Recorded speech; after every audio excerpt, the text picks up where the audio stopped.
নমস্কার বন্ধুরা, আমি পূজা। ডিপি ফ্যামিলি নতুন একটি ব্লগে সবাইকে জানাই অনেক অনেক স্বাগত। তো সেম এই যে সকালবেলা বোন পুজো দিচ্ছিল, পুজো টুজো দিয়ে রেডি হয়ে গেল ও পড়াতে গিয়ে টিউশন করে আসে, তারপরে আবার বাড়িতেও আসে। তো যখনই পুজো দিচ্ছিল তখন আমি ভাবলাম একটু শ্যুট করে নিই, ভালো লাগে বেশ দেখতে, মনটাও ভীষণ ভালো হয়ে যায়। তারপরেও পুজো দেওয়া কমপ্লিট হয়ে গেল, বোন চলে গেল। আর এখানে যায়নি এখনও, একটু পরে যাবেও। তারপরে এই যে দেখো মাম্মা এখানে কি দুষ্টুমিটা করছিল। তারপরে বোনের পুজো দেওয়া হয়ে গেল, ও টিফিন খেয়ে নিল, আমিও টিফিন খেয়ে নিলাম। আমি যত সকালে স্নান করিনি, বোনই শুধু স্নান করে নিল। তারপরে এখানে আসলো দেখো একজন জেঠু, আমরা ওনাকে জেঠু বলে ডাকি। কি বলবো, আমি যখন ভীষণ ছোট ছিলাম, ক্লাস 2তে 3তে পড়তাম, তখন থেকে এই জেঠুটা মুড়ি বিক্রি করে, মাথায় করে এই মুড়ির বস্তাটা নিয়ে আসে। তো তখন থেকেই না দেখি মা ওনার থেকেই মুড়ি নেয়। তো এই যে দেখো আজকে আবার অনেক দিন পর দেখলাম জেঠুকে, যেহেতু আমি ওখানে থাকি এখন শ্বশুরবাড়িতে, তার জন্য না দেখা হয় না। তো এই যে দেখো জেঠু এখানে মুড়িগুলো দিচ্ছিল। তারপরে কি বলো তো, আগে যখন মা মুড়ি নিত এরকম করে, তখন না আমি এরকম করে ড্রামটা নিয়ে আসতাম, এরকম একটা ব্যাপার। আর এখন দেখো, এখন আমার মাম্মা নিয়ে এসছে ড্রামটা, এনেই না এখানে রেখেছে, এটা পড়ে গেছে। আর জেঠুটা না এত ভালো করে মুড়িগুলো দেয়, কি বলবো। এই যে নেটের একটা বস্তা না সবসময় জেঠু নিয়ে আসে সাথে করে, তো ওইটাতে মুড়িটা কতটুকু, যে যতটুকু নেবে ওইটা মেপে, তো যে যতটুকু মুড়ি নেবে ওইটা ওজন করে জেঠু এই নেটের বস্তাটার মধ্যে ঢুকিয়ে নেয়। তারপর এটাকে ভালো করে দুলিয়ে ঝাঁকিয়ে, ভালো টালো কিছু থাকলে নিচে ওইগুলো পড়ে যাবে। তো মুড়িটাও ভীষণ ফ্রেশ। তারপরে জেঠু এরকম করে দেয়। আর কি বলবো, ওনার মুড়িগুলো না খেতেও ভীষণ ভালো হয়। এমনিতে দোকান থেকে নেওয়ার চাইতে না মা ওনার থেকেই নেয়। তো আমারও বেশ খেতে ভীষণ ভালো লাগে। দোকান থেকে একটা প্যাকেট আনলে কিনে, ওটা থেকে জেঠু যে মুড়িগুলো দিয়ে যে এগুলো ভীষণ ভালো লাগে। তারপরে মাম্মার ড্রামটা নিয়ে আসলো জেঠু এখানে, মায়ে আমাকে বললো নেটটা ধরার জন্য। তো আমি ধরতে পারিনি, কেন কি আমি একটু তোমাদের সাথে শেয়ার করার জন্য শ্যুট করছিলাম, তার জন্য মা নেটটা ধরলো, জেঠু মেপে দিল। আর এই যে দেখো মুড়ি ঢুকিয়ে দেওয়ার পর না মাম্মা আমার মুড়ি ড্রামটা নিয়ে টুকটুক করে হেঁটে চলে যাচ্ছে দেখো ঘরের দিকে। ও নিতে পারছে না, কিন্তু তারপরে ওই নেবে। তো আমি ওর পেছন পেছন যাচ্ছিলাম। তারপরে মা বললো কি, টাকাটা দিয়ে আসো, মুড়ি ড্রামটা রেখে দাও এখানে, টাকাটা দিয়ে আসো। মামা প্রথম বুঝতে পারেনি, তারপর টাকাটা নিল, নিয়ে তারপর দেখো জেঠুকে কীভাবে দিতে যাচ্ছিলো গুটি গুটি পায়ে। তো দিল জেঠুকে, জেঠু বলছে বা বড় হো, এরকম একটা বলছিল। তারপরে মাম্মা জেঠুকে টাটা বাই বাই দিল। তারপরে মাম্মা ঢুকে গেল, জেঠুও চলে গেল, এরকম একটা। আর মাম্মা না কি বলো তো, যখন পার্সেল আসে তখনও যখন বোন ওকে নিয়ে যায় সাথে করে, তো বোন মাম্মার টাকাটা দেয়, দিয়ে পার্সেলটা হাতে নিয়ে নেয়। এবার যখন গ্যাস ডেলিভারি দিতে আসে, তখন ও গ্যাসটা তো আর নিতে পারে না, ও মা ওটা ঢুকায়, আর মাম্মা গিয়ে গ্যাসের বইটা দেয় ওদেরকে এন্ট্রি করানোর জন্য। তারপরে টাকাগুলো ওনাদেরকে দেয়। ও ভীষণ ভালো, কাজগুলো করতে ভীষণ ভালো লাগে মনে হয় ওর। তারপর বোন এখানে টিউশনগুলো যাবে ভাবছিল, যেতে তো পারেনি। তো বন্ধুরা, তো যে দেখো এখন রেডি হয়ে গেছি, এখন যাবো হচ্ছে একটা জায়গায়, তোমাদেরকে দেখাবো কোথায় যাব। মাম্মাও রেডি হয়ে গেছে, যাব আমি, মা আর মাম্মা। আর হাজব্যান্ড আসবে ক্যাম্প থেকে। এই যে দেখো মাম্মা রেডি, শোনা হাই বলো, হাই বলো, হাই শোনো, হাই বলো তোমাদের। যে দেখো আমি চেষ্টা করলাম, এটা হলো আমার একটা নতুন ড্রেস, আর পরিনি, তোমরা দেখতে পাওনি। চলো পরে কথা বলছি। তো এই যে দেখো বন্ধুরা, ফাইনালি চলে আসলাম। আর কোথায় এসেছি তোমাদেরকে বললাম, পরে বলবো। আর মাম্মাকে দেখো, ঘোড়াটা দেখে মাম্মা তো ভীষণ খুশি। ও বুঝতে পারছে না হাসবে না কি করবে। আর ওর না ঘুমও পেয়ে যাচ্ছিলো, চোখগুলো দেখো কীরকম নিমনিম হয়ে আসছে। আর আমরা গিয়েছিলাম কোথায় জানো, আমাদের বাড়িতে যেহেতু ত্রিপুরায়, এখানে খুব বড় করে ত্রিপুরার ঐতিহ্যবাহী খার্চি মেলা হয়। আমরা এই খার্চি মেলাতে গিয়েছিলাম। এইখানে জানো তো 7 দিন ধরে চলে এই উৎসবটা। 14 দেবতা বাড়িতে হয় এই উৎসবটা আমাদের এইখানে। 14 দেবতা বাড়িতে 14টা দেবতা আছে, ওদের নাম আমি তোমাদেরকে কখনো কোনো ভিডিওতে বলে দেব। 14টা দেবতার নামে আলাদা আলাদা ওনাদেরকে পুজো করা হয়। তারপরে এখানে কী বলো তো, 7 দিন ধরে না এই উৎসবটা চলে। আষাঢ় মাসেই এটা হয়। যখন শুরু হয় তখন খুব বৃষ্টিও থাকে, বৃষ্টি হয়েছিল যখন শুরু হয়, কিন্তু এখন প্রচণ্ড গরম। তারপরে যে দেখো কি বলবো, দূর দূর থেকে না মানুষ আসে এই মেলা দেখার জন্য। কি নেই এখানে বলো, সব উঠেছে, সব ফুল গাছ থেকে শুরু করে কি বলবো সব কিছু। যেহেতু এখন গরমের দিন, তার জন্য মনে হয় লেপ কাঁথা কম্বল এগুলো ওঠেনি, না হলে মনে হয় এগুলো উঠতো। থালা বাসন থেকে ঠাকুর ঘরের জিনিসপত্র, সব কিছু, সব খাওয়া দাওয়ার জিনিসপত্র থেকে না সব কিছু। আর বড়দের সার্কাস ছিল, বাচ্চাদের ছিল, মানে ভীষণ ভালো লাগলো গিয়ে। আগেও যেতাম, বিয়ের আগেও যেতাম, 2-3 বারই গিয়েছি আমি। এবার বিয়ের পরে এবার প্রথম গেলাম। আর মাম্মাও যেহেতু এখন সব কিছুই বোঝে, তো ভাবলাম কি ঠিক আছে মাম্মাকে নিয়ে যায়। আর মানে কি বলবো বলো তো, তোমাদের সাথে না মন্দিরটা শেয়ার করতে পারিনি। মন্দিরের মধ্যে কি হয়েছে বলো তো, মানে যাবো ভাবলাম, মূর্তিগুলো ওঠাবো, ওখানে একটা ছোট পুকুর মানে দিঘি মতো আছে, ওইটাও দেখাবো তোমাদেরকে। যেহেতু রাতে গেলাম, পুজোর ব্যাপারটা তো শেষ হয়ে গেল, ভাবলাম মন্দিরগুলো দেখাবো, ঠাকুর দেবতাগুলো দেখাবো। কিন্তু আমরা না ঢুকতেই পারিনি, এরকম একটা ব্যাপার। রাতে গিয়েছি জানো তো, মাম্মাকে নিয়ে, যেহেতু দিনের বেলা রোদ প্রচণ্ড সমস্যা হবে, তার জন্য রাতে গেলাম। তারপরেও মানে আমরা কি ঢুকবো, এতটাই ভিড় ছিল।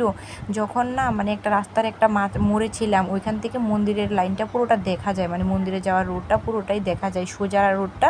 তো হাজব্যান্ড বললো ভিতর দিকে কি ঢুকবে, দেখো কি অবস্থা। আর জানো তো আমি এরকম করে উঁকি দিয়ে দেখছিলাম, সব মানে পিঁপড়ের মতো মানুষদেরকে দেখা যাচ্ছে, ওদের শুধু মাথাগুলো দেখা যাচ্ছে। আর এত ছোট বাচ্চাকে নিয়ে কি করে ঢুকবো বলো এখানে। আর আমরা তো প্রচণ্ড ঘেমে একাকার অবস্থা আমাদের, তার জন্যে কী বলো তো মন্দিরে যাওয়াটা না আর হয়নি। তো তোমাদের সাথে আমি অন্য সময় কখনো শেয়ার করে দেবো। আর আমার শ্বশুরবাড়ির ওইদিকে যে তোমাদেরকে বলি 14 দেবতা বাড়িতে যাচ্ছি, ওইখানে জানো তো 14 দেবতা বাড়ি ওই জায়গাটার নাম রাখা হয়েছিল, পুজোও করা হয়, কিন্তু ওখানে 14 দেবতার কোনো ছবি বা কোনো কিছু নেই।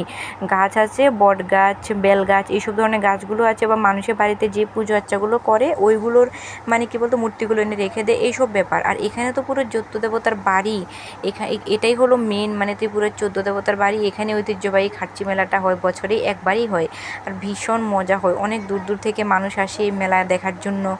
আর এত দোকান, এত স্টল, মানে কি বলবো তোমাদেরকে। তো আমরা চলে গেলাম মামাকে, এই যে মামাদের সার্কাসটা দেখার জন্য এখানে দাঁড়িয়েছি। তো হাজব্যান্ডকে ফোন করার পর ও আসলো, ও উল্টো দিক থেকে আসলো। তো এই যে দেখো চলে আসলো মাম্মা, তো বাবাকে দেখেই চলে গেল বাবার কোলে। তারপরে আমরা বললাম কি আমরা বেবিদের এখানে সার্কাসের এখানে আছি, তো তুমি চলে আসো। তো হাজব্যান্ড প্রায় 2 কিলোমিটার রাস্তার মতো না হেঁটে এসেছে।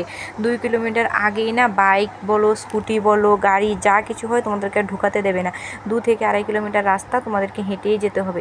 তো আমরা যেখান দিয়ে গেলাম ওটা একটু কাছে ছিল, হাজব্যান্ড প্রায় 2.5 থেকে 3 কিলোমিটার জায়গা পায়ে হেঁটে এসেছে। জানো তো আমার ভীষণ খারাপ লাগছিল। আমি তো প্রথম বুঝতে পারি না, আমি ভাবলাম কেউ কেন আসছে না কেন আসছে না। পরে আমাকে বললো আরে মামা দেখো ডাইনোসরটা দেখে, মানে ডাইনোসর সিস্টেমের রেলগাড়িটা, এটা দেখে বা এই গাড়িগুলো, মামা ভীষণ হ্যাপি। কিন্তু ও তো সবগুলো তো উঠতে পারবে না। আর তারপর জাম্পিংয়ের একটা সেট ছিল, ওইটাতে উঠতে পারবে না।